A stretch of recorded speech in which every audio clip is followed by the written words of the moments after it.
Correct యాద పెట్టుకో 15 రోజులు ఈ రోజు నుంచి సార్. ఇక నీ డౌన్ ఫాల్ స్టార్ట్ అవుతుంది. సేమ్ మాడంటి గోపీనాథ్ గారి మీద ఏం స్టార్ట్ చేసినా నీ మీద ఇవాళ స్టార్ట్ చేస్తున్నా. 15 రోజుల లోపల నువ్వు అదే శ్మశానంలో ఎండ్ అవుతావు. రాసి పెట్టుకో.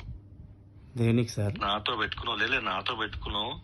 నేను చెప్తున్నా సేమ్ పూజ స్టార్ట్ చేసిన ఇప్పుడు స్టార్ట్ చేసిన శుక్రవారం పూట కరెక్ట్ 15 రోజుల లోపల నువ్వు నాశనం అయి సేమ్ రోగం వచ్చి వస్తావు. 15 రోజులు ఇవాళ నుంచి లెక్క పెట్టుకో. ఎందుకు సార్ నాకట్లా సాధన పెడతావు? నీతో ఏం పెట్టుకున్నా నేను? ఆల్రెడీ పూజ స్టార్ట్ చేసిన 15 రోజులు అంతే. అంటే నువ్వు నన్ను బెదిరిస్తావు. నువ్వు ఎంత నీ బతికేంత నిన్నేం బెదిరించిన? బెదిరిస్తావు లంజోడక. రాసి పెట్టుకోరు. 15 రోజులు రా. నీ పెళ్ళ ముండమయ్యకపోతే నన్ను అడుగు. 100 కోట్లు ఖర్చు పెడతాగా నేను రోడ్డు మీద తీసుకొస్తా లంజోడక. ఏం మాట్లాడుతున్నావు నువ్వు? ఎందుకు నోరు జాడుతున్నావు? ఏమన్నా నిన్ను? చూడు సేమ్ కుక్క సావు కిడ్నీ రోగం వస్తుంది రేపు పొద్దు నుంచి నీకు. అరే నువ్వేం పైకెళ్ళే 3 పల్లె, నువ్వేం దేవుడు కాదు గాని నువ్వు అంటే నాకు తాగుతుంది.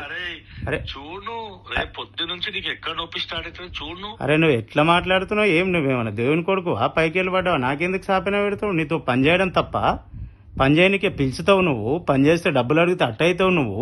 ఇదేం పద్ధతి అని నాకు అర్థం కాదు. లంజోడికి ఏంది నువ్వు చెప్పి చేస్తున్నావు చూడు. నువ్వు లంజోడికి ఏంది నాకు అర్థమైతే లేదు.